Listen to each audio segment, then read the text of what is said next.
Assalamualaikum warahmatullahi wabarakatuh. Nama saya Sonar Maun Timor, NPM 1871 1078. Di sini saya akan membahas tentang manajemen industri media massa dari bab 1 pertemuan pertama hingga ujian akhir semester. Yang pertama yaitu ada konsep manajemen media. Manajemen media adalah sebuah ilmu yang mempelajari bagaimana pengelolaan media dengan prinsip-prinsip dan seluruh proses manajemen dilakukan, baik terhadap media sebagai industri yang bersifat komersial maupun sosial, media sebagai institusi komersial maupun sebagai institusi sosial. Manajemen media merupakan bagian dari manajemen komunikasi dan bagian dari studi media. Sementara manajemen komunikasi adalah turunan dari ilmu komunikasi. Membahas media termasuk manajemen media berarti juga membahas ilmu komunikasi karena media merupakan bagian dari studi komunikasi. Manajemen media harus memberikan pengetahuan tentang pengelolaan media, prinsip-prinsip manajemen dengan seluruh proses manajemennya secara utuh yang meliputi berbagai fungsi manajemen, yaitu ada planning, organizing, influencing, budgeting, dan controlling. Selanjutnya ada konsepmen dan proses pendirian. Ada beberapa hal yang perlu dipertimbangkan dalam industri media massa, diantaranya yaitu yang pertama peluang usaha, kemampuan SDM, kapital, SWOT dengan kompetitor, keinginan pembaca, dan yang terakhir ada perubahan sosial berupa teknologi, ekonomi, politik, dan budaya. Langkah yang perlu dilakukan dalam industri media antara lain yaitu perhatian terhadap lingkungan eksternal, menjual ruang untuk iklan, efisiensi di semua unit usaha, suntikan modal, dan juga penjualan jasa kegiatan off-print seperti seminar, pameran, pelatihan, dan lain-lain. Kini media massa semakin beragam, ada cetak, elektronik, dan online. Setiap media memiliki keunggulan tersendiri, serta cara pengelolaan dan pengaturan dalam pemanfaatan ketiga media tersebut pun berbeda. Dalam keberagaman tersebut, media terbagi dengan beberapa karakteristik masing-masing, yang tentunya cara pengelolaannya juga berbeda. Selanjutnya yaitu karakteristik media. Fungsi media massa menurut Undang-Undang Nomor 40 Tahun 1999 tentang pers menginformasikan, mendidik, menghibur, dan pengawasan sosial. Karakteristik media massa ada beberapa macam, yaitu media televisi, media radio, media surat kabar, dan juga media online. Selanjutnya yaitu produk media. Produk media adalah salah satu ciri utama dari industri media yang operasi bisnisnya meliputi produk marketplace. Industri media memproduksi konten untuk dijual kepada audiens dan menjual audiens kepada pengiklan. Berdasarkan karakteristik dual produk marketplace, di dalam industri media terdapat content market dan audience market. Sebagian besar industri media mengombinasikan media kedua jenis market tersebut. Jadi konten audiens pengiklan memiliki keterkaitan dan pengaruh kuat satu dengan yang lainnya. Produk media terutama konten menuntut kreativitas dan keahlian spesifik, harus memenuhi selera konsumen yang bervariasi dan juga mematuhi peraturan perundangan yang berlaku. Produk media juga dipandang sebagai produk kreatif karena produk tersebut memberikan suatu pengalaman pada audiensnya. Produk media juga dicirikan oleh tuntutan yang tinggi terhadap orisinalitas gagasan. Selanjutnya yaitu alur produksi. Mengenal alur produksi media, yaitu ada alur manajemen bidang redaksi, cetak. Di bagian redaksi memiliki tugas meliputi menyusun, menulis, atau menyajikan informasi berupa berita, opini, dan fitur. orang-orangnya disebut wartawan.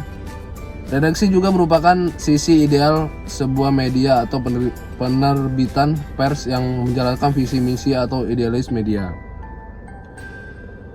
Pemimpin redaksi membawakan seorang atau lebih redaktur pelaksana yang mengordinasi para redaktur atau editor, koordinator reporter atau koordinator liputan, para reporter dan fotografer, koresponden dan kontributor.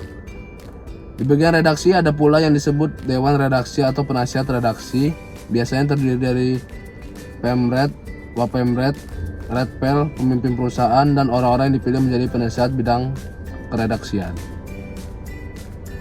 Selanjutnya yaitu bisnis media dan iklan. Bisnis media merupakan aktivitas komersial yang dilakukan dengan menggunakan media massa. Bisnis media memadukan 3 unsur, yaitu strategi, pemasaran, dan komunikasi. Bisnis media erat kaitannya dengan kegiatan advertising atau periklanan. Perkembangan media massa sangat mempengaruhi bisnis media yang sejalan dengan perkembangan bisnis iklan. Selanjutnya, industri dan konglomerasi media massa. Ada dampak-dampak konglomerasi media, yaitu yang pertama dampak positif dalam masyarakat. Bukan hanya sebagai sarana edukatif dan informatif, tapi media juga memiliki fungsi hiburan. Oleh karena itu, media zaman sekarang memiliki banyak program-program televisi seperti talk show, sinetron, dan lain-lain untuk menjawab kebutuhan masyarakat akan hiburan.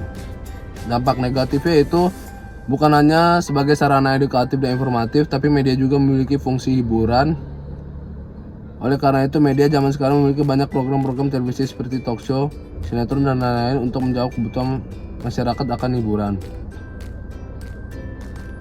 Dampak konglomerasi media di pemerintah. Media publikasi pemerintah dimudahkan untuk menyebarluaskan isu-isu atau informasi kepada masyarakat terkait kebijakan atau peraturan baru pemerintah kepada masyarakat. Dampak negatifnya yaitu kinerja pemerintah dapat diawasi oleh masyarakat dikarenakan adanya transparansi, seperti misalnya terdapat meme anggota DPR tertidur atau bermain gadget saat rapat.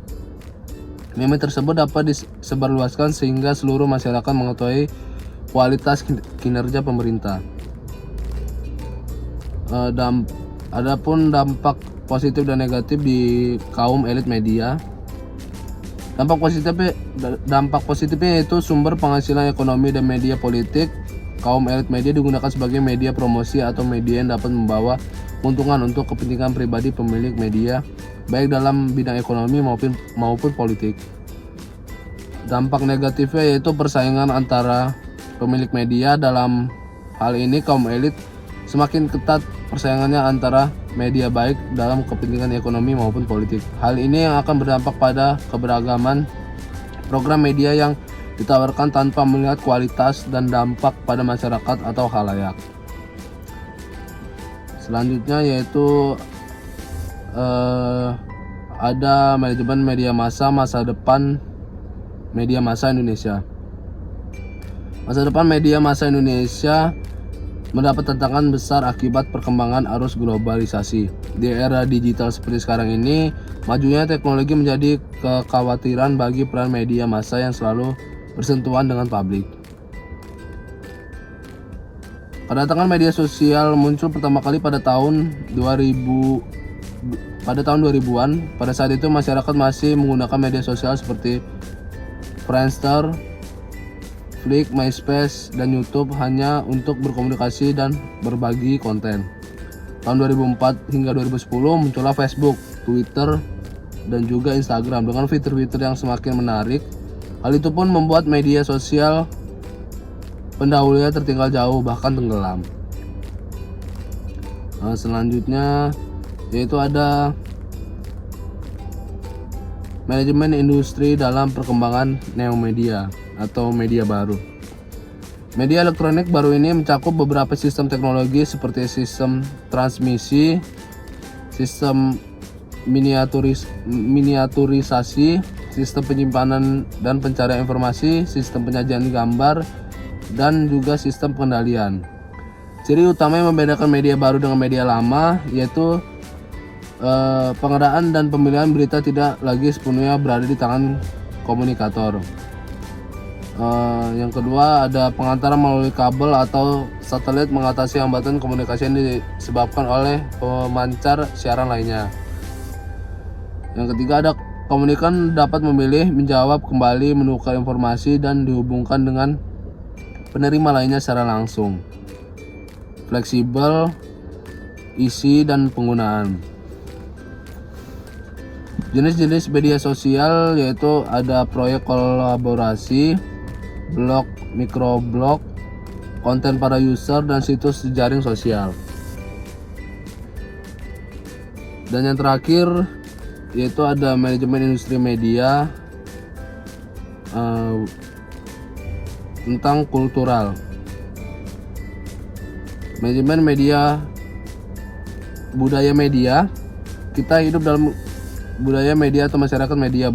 Berbagai kejadian sehari-hari kita dapatkan dari media, sehingga terdapat hubungan antara media dengan dunia sosial serta kultural di mana media tersebut berada. Budaya dalam arti sempit adalah praktik ekspresi kreatif, estetis, dan intelektual. Budaya dalam arti luas adalah keseluruhan cara hidup. Peran media dalam konteks sosial kultural yaitu yang pertama sebagai media pembentuk, konstruktor atau shapers, dilandasi keyakinan bahwa isi yang disebarkan oleh media memiliki kekuatan untuk memengaruhi masa depan masyarakat. Yang kedua, konten kekerasan, seks bebas. Yang ketiga yaitu mendorong penelitian tentang efek media. Peran media dalam konteks sosial kultur yaitu yang pertama sebagai media cermin, media yang merefleksikan apa yang terjadi di masyarakat, dan yang kedua yaitu sehingga bila media banyak menampilkan berita tentang kejadian buruk. Media dalam konteks ekonomi politik yaitu adanya kecenderungan terjadi konsentrasi kepemilikan media massa oleh pengusaha kapitalis. Para pemilik media sering menggunakan media semata untuk mendapatkan keuntungan dan menjalankan pengaruhnya dalam masyarakat.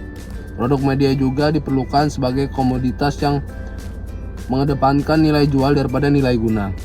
Dari sini kemudian dikenal istilah komodifikasi media. Dampak dari komodifikasi media yaitu logika ekonomi selalu menentukan, struktur pemilikan media mengarah ke monopoli, konten dan khalayak dijadikan komoditas, keanekaragaman menurun, oposisi dan suara alternatif terpinggirkan, kepentingan publik dalam komunikasi dikesampingkan demi kepentingan kelompok tertentu, dan juga akses pada keuntungan komunikasi tidak merata. Sekian pembahasan dari saya. Wassalamualaikum warahmatullahi wabarakatuh. Terima kasih.